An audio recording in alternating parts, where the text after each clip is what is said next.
Неповторимый блеск, радужность и древняя история минерала, который снова приводит к нас к Луне. И это не селенит и не лабрадорит. Хотя они и имеют схожие свойства, но все-таки они разные. Итак, давайте же познакомимся с лунными камнями, которые явно не с Луны.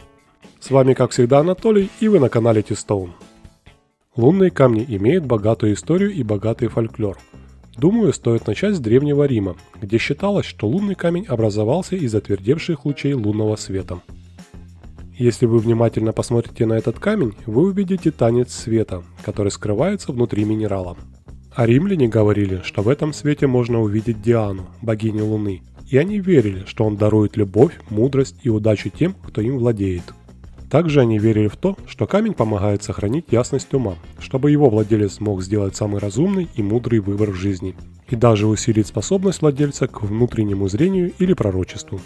Лунный камень был одним из самых популярных в ювелирных изделиях, поскольку он выглядел волшебно и приносил пользу своему владельцу. Кстати, Плиний Старший, он много чего написал про минералы, и придумал название этого камня – Moonstone, когда написал, что лунный камень меняет внешний вид в зависимости от фазы Луны. И это удивительное убеждение сохранилось вплоть до 16 века. Что касается Древней Греции, греки объединили имена богини любви Афродиты и богини Луны Селены и окрестили лунный камень Афроселеной. У них он был известным афродизиаком. Считалось, что если его носят два человека, они страстно влюбятся в полную луну и в друг друга. Лунный камень также имеет долгую историю, как камень путешественника. Говорят, древние мореплаватели верили, что этот минерал защитит их во время путешествия по морю. Некоторые предлагали держать лунный камень в кармане или иным образом спрятать его на борту для дополнительной защиты. В Индии же лунный камень считался священным камнем. История лунного камня в этой стране включает веру в то, что с незапамятных времен лунный камень был вставлен в лоб индийского бога Луны Чандры. На самом деле его полное имя Чандрашекара, что означает «человек, носящий Луну». Кстати, некоторые источники утверждают, что Чандрашекара – это одно из имен Шивы. И я попрошу верователей индуизма написать в комментах, так это или нет. Так как говорят, что камень на лбу Чандры тускнел или становился ярче с убывающей или растущей луной, а также с приростом и убыванием силы Чандры, то это и дало минералу название «лунный камень». В индуистской мифологии также написано, что лунный камень сделан из лучей света Луны, отсюда и его блеск, и это очень напоминает легенды Древнего Рима. Что необычно, этот великолепный камень никогда не выставляется на продажу, если только он не помещен на желтую ткань, поскольку желтый цвет является священным. Еще есть легенда из ведической истории. Она рассказывает о битве между Вишну и Бали, богом-демоном.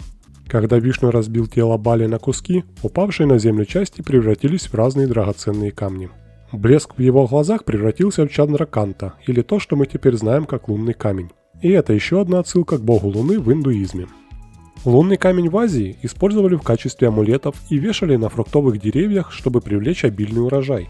Там также используют камень как талисман на удачу и мощное лекарство от бессонницы. Одно из древних преданий описывает лунный камень как талисман зимы и феноменальный драгоценный камень, который следует носить по понедельникам. В Древней Азии верили, что движущий свет внутри лунного камня – это живой дух. Лунный камень традиционно дарят на свадьбу на 13-й год и каждые 13 лет после этого дня, так как верят, что этот камень способен смыть негативный опыт этого прожитого времени и оставить только положительное. Переместимся ближе к нашему времени. Камень использовался в серебряных изделиях ручной работы во второй половине XIX века, в эпоху декоративного прикладного искусства. А между 1890 и 1910 годами стал популярен стиль модерн, и дизайнеры использовали лунный камень в изготовленных на заказ украшениях. Французский ювелир Рене Лалик первым создал потрясающее украшение с лунным камнем, и сейчас большая часть украшения Лалика находится в музеях. С тех пор многие ювелиры в США и Европе начали работать с лунным камнем. Украшенные этими камнями творения, несомненно, получили пользу от таких убеждений, как, например, если подарить своему возлюбленному ожерелье из лунного камня в полнолуние, это вызовет бесконечную страсть у влюбленной пары. Минерал продолжал пользоваться популярностью среди хиппи 60-х годов и дизайнеров движения New Age 90-х годов. А еще штат Флорида принял лунный камень в качестве официального камня штата в 1970 году в честь высадки на Луну Аполлона-11 и других космических полетов, стартовавших из Флориды. Хотя лунный камень в природе не встречается ни во Флориде, ни на Луне. Что в итоге? На протяжении веков лунный камень был синонимом Луны, магии, любви, удачи и защиты. Его почитали, использовали в ритуалах и ювелирном деле. Камень посвящен Луне и богам, связанных с ней, из-за своей красивой переливчатой игры света и своего вида. Давайте узнаем про него немного больше, но уже со знаниями нашего века. Но перед тем, как мы продолжим, я хотел отметить то, что 86% зрителей до сих пор смотрят мои видео без подписки. Давайте это исправим. Поставьте лайк, обязательно подпишитесь и поделитесь роликом с друзьями. Приятного просмотра! Лунный камень – это разновидность полевого шпата, группы минералов, составляющих примерно 60% земной коры. Полевые шпаты – это алюмосиликатные минералы, которые содержат алюминий, кремний и кислород, а также другие элементы, такие как калий, натрий или кальций. Группа полевых шпатов делится на два основных типа – калиевые полевые шпаты, ортоклаз и микролин, и плагиоклассовые полевые шпаты – альбит, олигокласс, андезин, лабрадор, лабрадорит, бетовнит и анартит. А лунный камень – это разновидность плагиоклассового полевого шпата, который содержит определенное количество натрия в своей кристаллической структуре. Особый тип плагиоклассового полевого шпата, из которого состоит лунный камень, называется альбитом. Присутствие натрия придает лунному камню уникальные физические и оптические свойства, включая переливающийся эффект адолересценции, то есть демонстрирует мерцающий эффект плавающего света, который как бы движется по поверхности камня. Это явление вызвано рассеиванием света между микроскопическими слоями альбита и ортокласса внутри кристаллической структуры.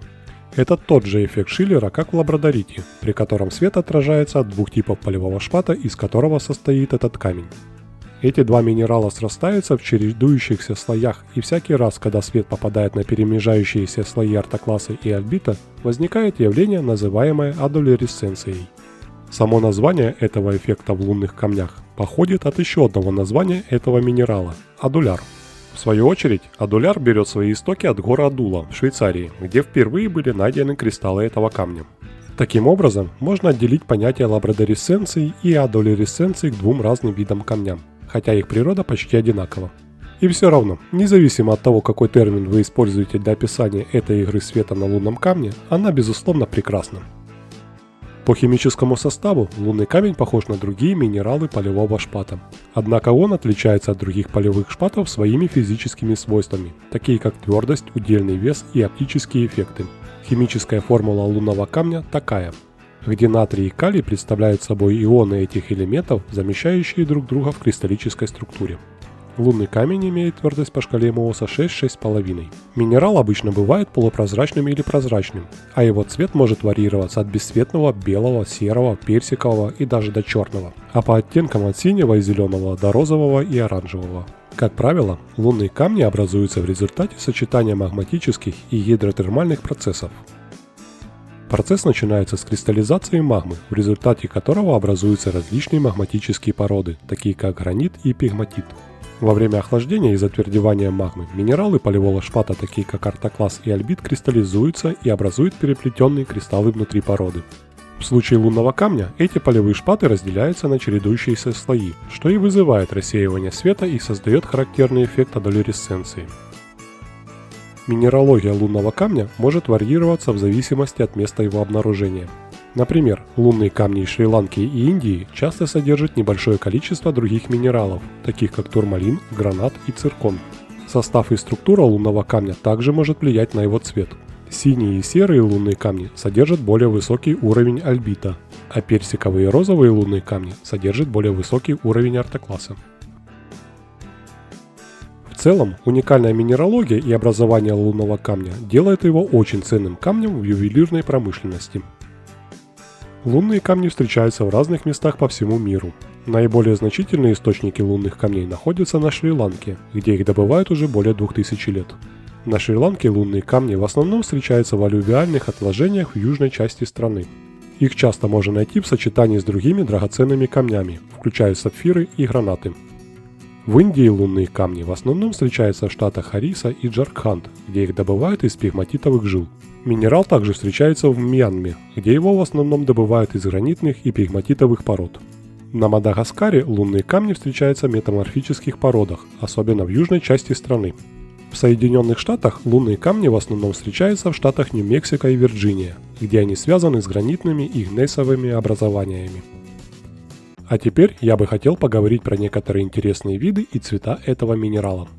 Белый лунный камень. Белый лунный камень – самый распространенный вид лунного камня. Обычно он имеет цвет от бесцветного до молочно-белого и мягкий жемчужный блеск. Белый лунный камень часто используют в ювелирных изделиях для создания простого и элегантного образа, так как этот камень не обладает столь ярким и красочным переливом, как другие лунные камни. Голубой лунный камень. Голубой лунный камень – самая ценная разновидность лунного камня. Обычно этот камень прозрачный и кристально чистый, с плавающим голубым отцветом на поверхности.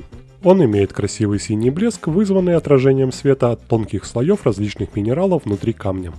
Самые желанные камни имеют самый насыщенный синий цвет. Самые крупные и лучшие камни традиционно поступают из Мьянмы, Бирмы. Однако найти хорошие камни в наше время стало гораздо сложнее, и поэтому цена выросла. Украшения из таких минералов востребованы и желанны. Но при их использовании нужно быть аккуратным, так как именно такие камни могут сломаться и потрескаться от удара. Радужный лунный камень. Радужный лунный камень обычно белого или кремового цвета, но его также можно найти в оттенках синего, зеленого и желтого. Минерал имеет молочный пятнистый вид, который обусловлен включениями и слоями белого ортокласа.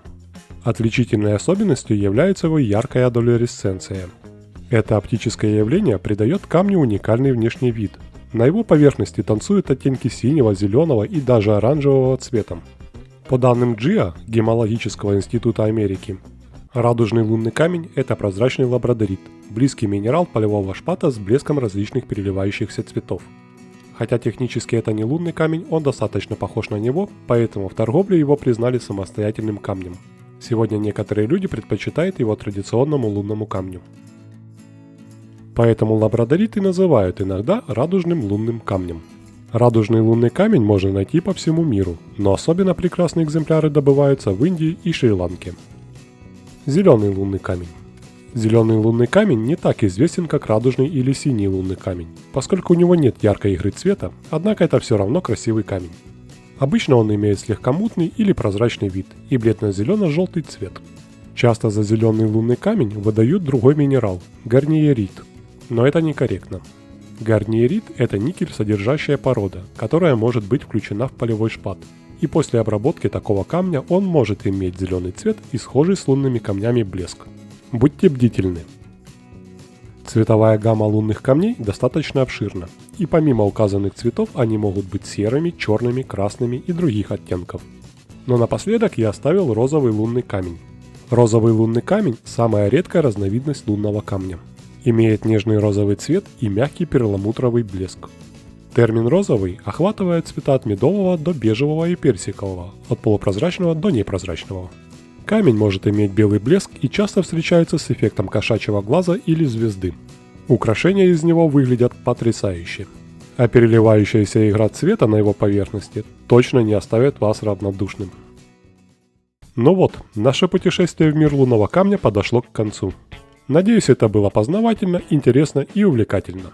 Делитесь своими впечатлениями в комментариях и не забывайте про подписку и лайки под этим видео. Спасибо за просмотр, всем пока!